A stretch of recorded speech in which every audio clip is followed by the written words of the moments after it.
ಈ ತುಳಸಿ ಕಟ್ಟೆನ ಮಲ್ಲಿಕಾ ಕುಟುಂಬನ ಹೀಗೇ ಕಟ್ಟಬೇಕು ಅಂತಿದೆ. ಅದರ ಬೇಸ್ ಹೇಗಿರಬೇಕು, ಮಧ್ಯಭಾಗ ಇರಬೇಕು, ಮೇಲ್ಭಾಗ ಹೇಗಿರಬೇಕು ಅನ್ನುವಂಥ ಅದಕ್ಕೆ ಆದ ಒಂದು ಶಾಸ್ತ್ರ ಇದೆ. ಆದರೆ ಇವತ್ತಿನ ದಿನದಲ್ಲಿ ಒಂದು 20, 30, 30, 40 ಮನೆಯಲ್ಲಿ ಅದನ್ನೆಲ್ಲ ಮಾಡೋದು ಕಷ್ಟ.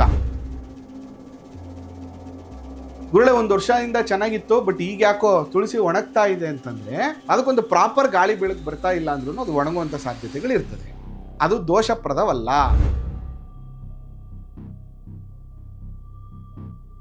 ಮೇನ್ ಡೋರ್ನೇನಾದ್ರು ಸೆಂಟ್ರಿಗೆ ಇಟ್ಕೊಂಡಿದ್ರೆ, ಅಂದ್ರೆ ಉತ್ತರದ ಮಧ್ಯಭಾಗದಲ್ಲಿ ಇಟ್ಕೊಂಡಿದ್ರೆ ತುಳಸಿ ಕಟ್ಟೆಯನ್ನ ಮಧ್ಯಭಾಗದಲ್ಲಿ ಇಟ್ಕೊಂಡಿರ್ತಾರೆ. ಅದರಿಂದ ಬಟ್ ಅದು ಇಡುವಾಗ್ಲೂ ಕೂಡ ಪೂರ್ವದ ಈಶಾನ್ಯದ ಕಡೆಗೆ ಇರಬೇಕು ಹೊರತು ಪೂರ್ವದ ಆಗ್ನೇಯದ ಕಡೆಗೆ ಇರಬಾರ್ದು.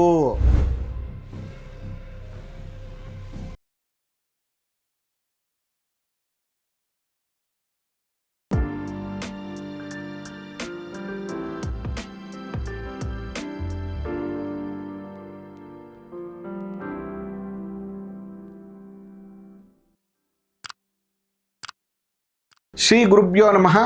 ಮಾಯಕಾರ ಪ್ರಭುವೇ ನಮಃ. ಗಣೇಶ ದೇವಿ ವಾಗ್ದೇವಿ ಮಮ ವಾಕ್ಯ ಸಿದ್ಧಿ ಕುರು ಸ್ವಾಹ.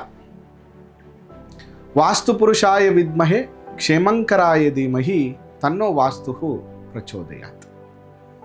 ಆರಾಧ್ಯ ದೈವನಾಗಿರುವಂಥ ಮಲೆ ಮಹದೇಶ್ವರರನ್ನ ಮನದಲ್ಲಿ ನೆನೆಯುತ್ತಾ ವಿದ್ಯಾಗುರುಗಳ ತಂದೆ ತಾಯಿಯ ಪಾದಾರವಿಂದಗಳಿಗೆ ನಮಸ್ಕಾರವನ್ನು ಮಾಡ್ತಾ ಜಗದ್ಗುರು ಪಂಚಾಚಾರ್ಯರನ್ನ ಬಸವಾದಿ ಶರಣರನ್ನ ಮನದಲ್ಲಿ ನೆನೆಯುತ್ತಾ ನನ್ನೆಲ್ಲ ಪ್ರೀತಿಯ ವಾಸ್ತು ವಿಜ್ಞಾನ ವಾಸ್ತುಶಾಸ್ತ್ರ ಕನ್ನಡ ಕಾರ್ಯಕ್ರಮಕ್ಕೆ ನಿಮ್ಮೆಲ್ಲರಿಗೂ ಕೂಡ ಆತ್ಮೀಯವಾಗಿರುವಂತಹ ಸ್ವಾಗತ.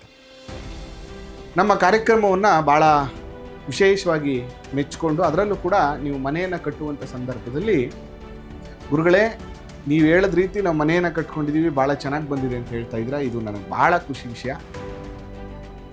ಅದಕ್ಕಿಂತ ದೊಡ್ಡ ಸಂತೋಷ ಇನ್ನೊಂದಿಲ್ಲ ಅಂತ ಹೇಳಲಿಕ್ಕೆ ನಾನು ಇಷ್ಟಪಡ್ತೇನೆ. ಇನ್ನೂ ನಮ್ಮ ಚಾನಲ್ ಯಾರೆಲ್ಲ ಸಬ್ಸ್ಕ್ರೈಬ್ ಆಗಿಲ್ಲ ಸಬ್ಸ್ಕ್ರೈಬ್ ಆಗಿ ಫಾಲೋ ಮಾಡಿ.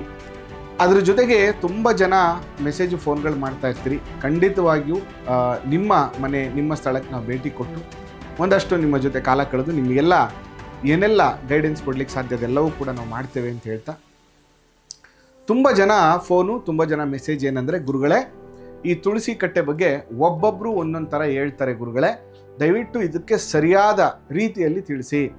ಒಬ್ಬರು ಈಶಾನ್ಯದಲ್ಲಿ ಇಡಲೇಬೇಡಿ, ತುಳಸಿ ಕಟ್ಟೆ ಒಣಗೋಗ್ಬಿಡುತ್ತೆ ಅಂತ ಹೇಳ್ತಾರೆ. ಈಶಾನ್ಯದಲ್ಲಿ ತುಳಸಿ ಕಟ್ಟೆ ಇಟ್ಟರೆ ನಿಮ್ಮ ಮನೇಲಿ ಪ್ರಾಬ್ಲಮ್ ಆಗಿಬಿಡುತ್ತೆ ಅಂತ ಹೇಳ್ತಾರೆ. ಬೇರೆ ನೈಋತ್ಯದಲ್ಲಿ ಇಟ್ಕೊಳ್ಳಿ ಅಂತಾರೆ. ಯಾವುದು ಸರಿಯಾದ ಕ್ರಮ ಗುರುಗಳೇ, ದಯವಿಟ್ಟು ತಿಳಿಸಿ ಅಂತೇಳಿ ತುಂಬ ಜನ ಮೆಸೇಜು ಫೋನ್ಗಳು ಮಾಡಿದ್ರಿ. ಆ ನಿಟ್ಟಿನಲ್ಲಿ ಇವತ್ತಿನ ವಿಚಾರವನ್ನು ತಿಳಿಸ್ತೇನೆ. ಜೊತೆಗೆ ನೋಡಿ, ನಮ್ಮ ವಾಸ್ತುವಿಜ್ಞಾನ ಅದು ವಾಸ್ತುಶಾಸ್ತ್ರ ಕನ್ನಡ ಏನಿದೆ, it is A authentic vastu channel ಅಂತ ಹೇಳಿದ್ರೆ ತಪ್ಪಾಗಲಿಕ್ಕಿಲ್ಲ. ಯಾಕಂದರೆ ನಾವು ನಿಮಗೆ ಹೇಳುವ ಪ್ರತಿಯೊಂದು ವಿಷಯವನ್ನು ನಮ್ಮ ಪರಂಪರೆ ಮತ್ತು ನಮ್ಮ ಋಷಿ ಮುನಿಗಳು ಏನೆಲ್ಲ ಮಾಡ್ಕೊಂಡು ಬಂದಿದ್ರು ಆ ಎಲ್ಲ ವಿಷಯಗಳನ್ನು ನಾನು ನಿಮಗೆ ತಿಳಿಸ್ಕೊಡುವಂಥ ಒಂದು ಪ್ರಯತ್ನವನ್ನು ಮಾಡ್ತೇನೆ. ಸುಮ್ಮನೆ ಏನೋ ಒಂದು ಇಮ್ಯಾಜಿನೇಷನ್ ಇಟ್ಕೊಂಡು ನನ್ನದೇ ಆದ ಒಂದು ಕ್ರಿಯೇಟಿವಿಟಿಲಿ ಈ ಥರ ಇಟ್ಟರೆ ಒಳ್ಳೆಯದಾಗುತ್ತೆ, ಈ ಥರದ್ದು ಯಾವುದೂ ಕೂಡ ನಾನು ಮಾಡಲ್ಲ.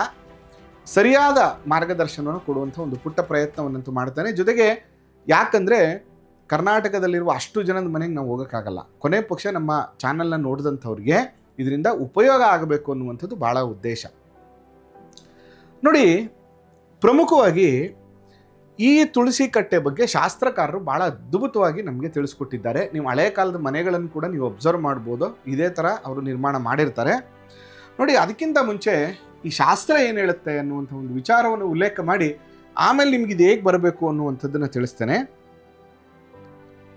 ಗರ್ತ ಪ್ರಾಂಗಣ ತಾರೋತು ಅಧಿಕ ಕೃತ ಯಾಮಾರ್ಧ ಮಪುತ್ತರೆ ನಿಶ್ಚಿಪ್ಪೆ ವಮವಾಕ್ಚ ಮಧ್ಯ ಚತುರಶ್ರೇ ಅಷ್ಟಾಷ್ಟಕೋಷ್ಠಾತ್ಮಕೆ. ಮಲ್ಲಿಕುಟಿಮ ಅಂತಂದರೆ ತುಳಸಿ ಕಟ್ಟೆ ಅಂತ. ಮಲ್ಲಿ ಕುಟಿಮ ಮಾಪವಸ್ತ ಪದಯೋ ಕುರ್ಯಾತ್ ಪದೇ ದಕ್ಷಿಣೆ ಯದ್ವ ತತ್ಪುನಾರಪ ಸಂಜ್ಞ ಪದಯೋಶ್ಚ ದಕ್ಪದೇ ಅಂತರ್ಋತೌ ಅಂತ ಶಾಸ್ತ್ರಕಾರರೇ ಹೇಳ್ಬೋದು. ಭಾಳ ಸ್ಪಷ್ಟವಾಗಿ ನೀನು ಎಲ್ಲಿ ಇಡಬೇಕು ಈ ತುಳಸಿ ಕಟ್ಟೆನಾ, ಹೇಗೆ ನಿರ್ಮಾಣ ಮಾಡಬೇಕು ಈ ತುಳಸಿ ಕಟ್ಟೆನಾ ಅನ್ನುವಂಥ ಸ್ಪಷ್ಟವಾದಂತಹ ಚಿತ್ರಣವನ್ನು ನಮಗೆ ಅವರು ತಿಳಿಸ್ಬಿಟ್ಟಿದ್ದಾರೆ.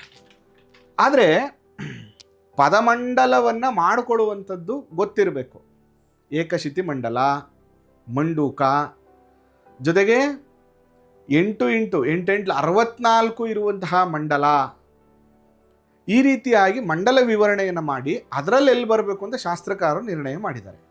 ಅಂದರೆ ಅವ್ರು ಏನು ಹೇಳ್ತಾ ಇದ್ದಾರೆ ಶಾಸ್ತ್ರಕಾರರು ಈ ಶ್ಲೋಕದಲ್ಲಿ ಅಂತಂದರೆ, ನಿನ್ನ ಮನೆಯ ಆಯಾ ಅಂತ ಏನು ಕರಿತೀವಿ, ಬಿಲ್ಟಪ್ ಏರಿಯಾ ಅಂತ ಏನು ಕರಿತೀವಿ, ಆ ಬಿಲ್ಟಪ್ ಏರಿಯಾನ 8 × 64 ಪದಗಳಾಗಿ ವಿಂಗಡಣೆಯನ್ನು ಮಾಡ್ಕೋ. ನೋಡಿ, 1 2 3 4 5 6 7 8. ಆ ವಿಂಗಡಣೆಯನ್ನು ಮಾಡಿಕೊಂಡ ನಂತರ ಅದನ್ನು ಸರಿಯಾದ ಕ್ರಮದಲ್ಲಿ ನೀನು ತುಳಸಿ ಕಟ್ಟೆಯನ್ನು ನಿರ್ಮಾಣ ಮಾಡಬೇಕು. 8 × 64 ಬರಬೇಕು. ಉತ್ತರದಲ್ಲಿ ಖಾಲಿ ಜಾಗ ಇರಬೇಕು, ದಕ್ಷಿಣದಲ್ಲಿ ಖಾಲಿ ಜಾಗ ಇರಬೇಕು, ಅಂದರೆ ದಕ್ಷಿಣಕ್ಕಿಂತ ಉತ್ತರದಲ್ಲಿ ಖಾಲಿ ಜಾಗ ಇರಬೇಕು, ದಕ್ಷಿಣಕ್ಕಿಂತ ಪೂರ್ವದಲ್ಲಿ ಖಾಲಿ ಜಾಗ ಜಾಸ್ತಿ ಇರಬೇಕು. ಅಂದರೆ ಇದು ಒಂದು ಕಾಂಪೌಂಡ್ ಒಳಗಡೆ ಒಂದು ಬಿಲ್ಟಪ್ ಏರಿಯಾ. ಆ ಬಿಲ್ಟಪ್ ಏರಿಯಾನ 8 × 64 ಆಗಿ ವಿಂಗಡಣೆ ಮಾಡಬೇಕು. ನೋಡಿ, 1 2 3 4 5 6 7 8. 1 2 3 4 5 6 7 8. 8 × 64. ಈ ರೀತಿ ಪದ ವಿಂಗಡಣೆಯನ್ನು ಮಾಡಿಕೊಂಡ ನಂತರ ನೋಡಿ, ಇಲ್ಲಿ ಅಪವತ್ಸ ಆಪವತ್ಸ ಅಂದರೆ ಇದು ಬಂದು 1 2 3 ಪದ ವಿಂಗಡಣೆ ಮಾಡಬೇಕು. 3 ಕೆಳಗಡೆ ಬರುವಂಥ 1, ಈ 3 ಇರುವಂಥ ಕೆಳಗಡೆ 1 ಬರುತ್ತಲ್ಲ, ಈ ಜಾಗದಲ್ಲಿ ಆಪ ಅಂತ ಬರುತ್ತೆ ಒಂದು ದೇವರು. ಈ ಜಾಗದಲ್ಲಿ ನೀನು ತುಳಸಿ ಕಟ್ಟೆಯನ್ನು ಇಡು. ಅದಾದ ಮೇಲೆ ನೆಕ್ಸ್ಟು ಈಶಾನ್ಯ ಅಂತ ಬಂದಾಗ 1 2 3 ಆದ್ಮೇಲೆ ಏನು 1 ಬರುತ್ತೆ, ಆಪವತ್ಸ, ಇಲ್ಲಿ ತುಳಸಿ ಕಟ್ಟೆಯನ್ನ ಇಡು. ಈ ತುಳಸಿ ಕಟ್ಟೆನ ಮಲ್ಲಿಕಾ ಕುಟುಂಬನ ಹೀಗೇ ಕಟ್ಟಬೇಕು ಅಂತಿದೆ. ಅದರ ಬೇಸ್ ಹೇಗಿರಬೇಕು, ಮಧ್ಯಭಾಗ ಇರಬೇಕು, ಮೇಲ್ಭಾಗ ಹೇಗಿರಬೇಕು ಅನ್ನುವಂಥ ಅದಕ್ಕೆ ಆದ ಒಂದು ಶಾಸ್ತ್ರ ಇದೆ. ಆದರೆ ಇವತ್ತಿನ ದಿನದಲ್ಲಿ ಒಂದು 20 30 30 40 ಮನೆಯಲ್ಲಿ ಅದನ್ನೆಲ್ಲ ಮಾಡೋದು ಕಷ್ಟ. ಕೊನೆ ಪಕ್ಷ ನೀವು ತುಳಸಿ ಕಟ್ಟೆ ಇಡಲಿಕ್ಕೆ ಬಾಲ್ಕನಿ ಏರಿಯಾ ಅಂತಂತೂ ಖಂಡಿತವಾಗಿಯೂ ಇರುತ್ತೆ. ಅದರಿಂದ ನೀವು ಇಡುವಂಥ ಸಂದರ್ಭದಲ್ಲಿ ಟೋಟಲ್ ಬಿಲ್ಟಪ್ ಏರಿಯಾನ 9 ಭಾಗ ಮಾಡದೆ 8 ಭಾಗಗಳನ್ನಾಗಿ ಮಾಡಿ ಅದರ ಆಪ ಮತ್ತು ಅಪವತ್ಸ ಮಂಡಲದಲ್ಲಿ ನೀವು ತುಳಸಿ ಕಟ್ಟೆಯನ್ನು ನಿರ್ಮಾಣ ಮಾಡಿದ್ರೆ ಆ ಕುಟುಂಬದ ಅಭಿವೃದ್ಧಿ ಆಗುತ್ತೆ. ಗುರುಳೆ, 1 ವರ್ಷದಿಂದ ಚೆನ್ನಾಗಿತ್ತು, ಬಟ್ ಈಗ ಯಾಕೋ ತುಳಸಿ ಒಣಗ್ತಾ ಇದೆ ಅಂತಂದರೆ ಒಂದು ಪ್ರಾಬ್ಲಮ್ ಏನಾಗ್ಬಿಡುತ್ತೆ ಅಂದರೆ, ನಾರ್ತ್ ಅಥವಾ ಈಸ್ಟಲ್ಲಿ ಎತ್ತರವಾದ ಬಿಲ್ಡಿಂಗ್ಗಳಿದೆ ನಿಮ್ಮ ಮನೆಗೆ. ನಾರ್ತಲ್ಲೂ ದೊಡ್ಡ ಬಿಲ್ಡಿಂಗ್ ಇದೆ, ಪೂರ್ವದಲ್ಲೂ ದೊಡ್ಡ ಬಿಲ್ಡಿಂಗ್ ಇದೆ, ಗಾಳಿ ವೆಂಟಿಲೇಷನ್ ಬ್ಲಾಕ್ ಆಗೋದು. ಮುಂಚೆ ಎಲ್ಲ ನಿಮ್ಮ ಮನೆಗೆ ಅಕ್ಕಪಕ್ಕ ಮನೆ ಇರಲಿಲ್ಲ, ಚೆನ್ನಾಗಿತ್ತು, ಬಟ್ ಈಗ ಅಕ್ಕಪಕ್ಕ ಮನೆ ಆಗೋಯ್ತು ಅಂದಾಗ ಅದಕ್ಕೊಂದು ಪ್ರಾಪರ್ ಗಾಳಿ ಬೆಳಕು ಬರ್ತಾ ಇಲ್ಲ ಅಂದ್ರೂ ಅದು ಒಣಗುವಂಥ ಸಾಧ್ಯತೆಗಳಿರ್ತದೆ. ಅದು ದೋಷಪ್ರದವಲ್ಲ.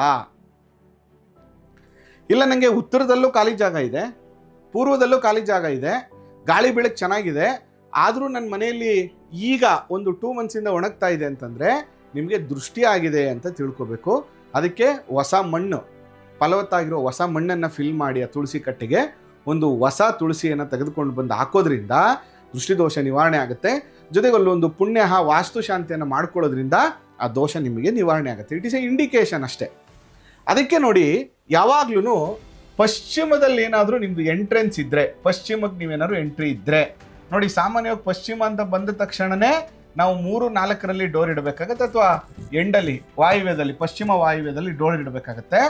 ಇಲ್ಲಿ ಇಟ್ಟಾಗ ಕೊನೆ ಭಾಗದಲ್ಲಿ ಇಡಬೇಕು. ನೋಡಿ, ಇಲ್ಲಿಂದ ಲೆಕ್ಕ ಹಾಕಿದ್ರೆ 1 2 3 4 5 6 ಅಂತ ಇಟ್ಕೊಂಡಾಗ 1 2 3 4 5 6ಅಲ್ಲಿ ಅಪವತ್ಸದಲ್ಲಿ ಇಡಬೇಕಾಗ್ತದೆ. ಅದೇ ಒಂದೇನಾದ್ರು ದಕ್ಷಿಣದಲ್ಲಿ ನೀವು ಡೋರ್ನ ನಿರ್ಣಯ ಮಾಡಿಕೊಂಡಾಗ ಮತ್ತೆ 6ನ್ನ ಕೌಂಟ್ ಮಾಡಿ ಅದ್ರ ಕೆಳಗಡೆ ಬರುವಂಥ ಅಪವತ್ಸದಲ್ಲಿ ನೀವು ಇಡಬೇಕಾಗ್ತದೆ. ಅದಕ್ಕೆ ನೋಡಿ, ಆಗಿನ ಕಾಲದಲ್ಲೆಲ್ಲ ಏನು ಮಾಡ್ತಿದ್ರು ಅಂದರೆ, ಅವ್ರದ್ದೇನಾದ್ರೂ ಪಶ್ಚಿಮದ ಬಾಗಿಲು ತೊಟ್ಟಿ ಮನೆ ಆಗಿದ್ರೆ ಅವರ ತುಳಸಿ ಕಟ್ಟೆ ಹಿತ್ತಲ ಬಾಗಿಲಲ್ಲಿ ಇರ್ತಾ ಇತ್ತು, ಅಂದರೆ ಹಿತ್ತಲಲ್ಲಿ ಇರ್ತಾ ಇತ್ತು, ಅಂದರೆ ಪೂರ್ವದಲ್ಲಿ ಇರ್ತಾ ಇತ್ತು. ಅಕಸ್ಮಾತ್ ಅವ್ರದ್ದು ಪೂರ್ವದ್ದೇ ಮನೆ ಆಗಿದ್ರೆ ಫ್ರಂಟಲ್ಲೇ ಇರ್ತಾ ಇತ್ತು, ಉತ್ತರದ ಮನೆ ಆಗಿದ್ರು ಕೂಡ ಫ್ರಂಟಲ್ಲೇ ಅವ್ರದ್ದು ತುಳಸಿ ಕಟ್ಟೆ ಇರ್ತಿತ್ತು. ಪ್ಲಸ್ ಅದಾದ ಮೇಲೆ ಭಾಳ ಮುಖ್ಯವಾಗಿ ದಕ್ಷಿಣದ ಬಾಗಿಲಾಗಿದ್ದರೆ ಅವ್ರದ್ದು ಉತ್ತರದ ಹಿತ್ತಲು ಬಾಗಿಲು ಅಂತ ಏನು ಕರಿತೀವಿ, ಹಿತ್ತಲು ಅಂತ ಕರಿತೀವಿ ನಾವು ಹಳ್ಳಿ ಕಡೆ, ಹಿಂಭಾಗದಲ್ಲಿ ಚಿಕ್ಕ ತೋಟ ಥರ ಮಾಡ್ಕೊಂಡಿರ್ತಿದ್ರು ಅಥವಾ ಖಾಲಿ ಜಾಗ ಬಿಟ್ಕೊಳ್ತಾ ಇದ್ರು. ಅಲ್ಲಿ ಏನು ಮಾಡ್ತಾಯಿದ್ರು, ತುಳಸಿ ಕಟ್ಟೆಯನ್ನು ನಿರ್ಮಾಣ ಮಾಡ್ತಿದ್ರು. ಹಾಗಾದರೆ ಇನ್ನೊಂದು ಪ್ರಶ್ನೆ ಏನಂದರೆ, ಈ ತುಳಸಿ ಕಟ್ಟೆಯನ್ನು ಮನೆ ಒಳಭಾಗದಲ್ಲಿ ಇಡ್ಬೋದಾ ಅಂತ ಕೆಲವರು ಪ್ರಶ್ನೆ. ನೋಡಿ, ಇಲ್ಲಿ ಏನಾಗ್ತಾ ಇದೆ ಪ್ರಾಬ್ಲಮ್ ಗೊತ್ತಾ?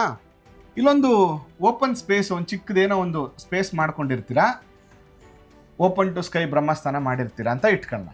ಈ ಓಪನ್ ಟು ಸ್ಕೈ ಮಾಡಿಬಿಟ್ಟು ಇಲ್ಲಿ ತುಳಸಿ ಕಟ್ಟೆ ಇಟ್ಟಿರ್ತೀರ.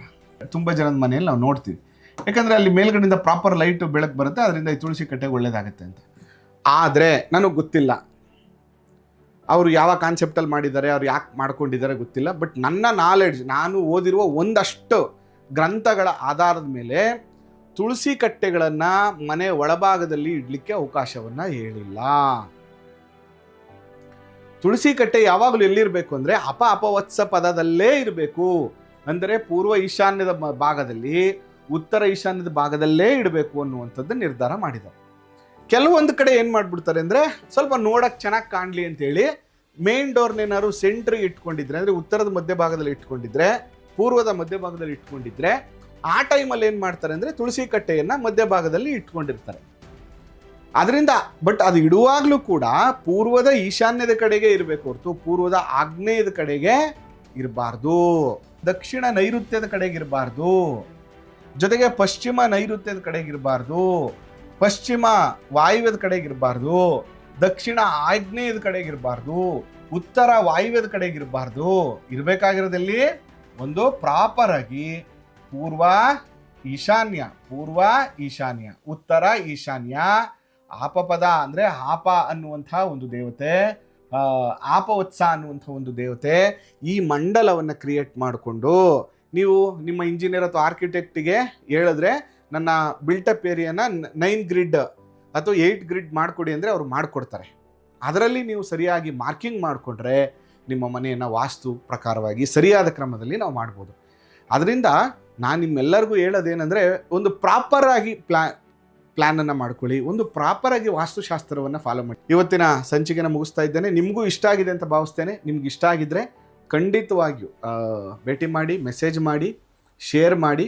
ಜೊತೆಗೆ ಯೂಟ್ಯೂಬಲ್ಲಿ ನಿಮ್ಮ ಮೆಸೇಜ್ಗಳಿಗೆ ನನಗೆ ರಿಪ್ಲೈ ಮಾಡೋಕ್ಕಾಗಿಲ್ಲ ಅಂದರೂ ಪರವಾಗಿಲ್ಲ, ಆ ಮೆಸೇಜ್ಗಳಿಗೆ ಮುಂದಿನ ಸಂಚಿಕೆಗಳಲ್ಲಿ ಉತ್ತರಿಸುವಂಥ ಒಂದು ಪ್ರಯತ್ನವನ್ನು ಹೇಳ್ತೇನೆ ಅಂತ ಹೇಳ್ತಾ ಈ ಸಂಚಿಕೆನೆಲ್ಲ ಮುಗಿಸ್ತಾ ಇದ್ದೇನೆ.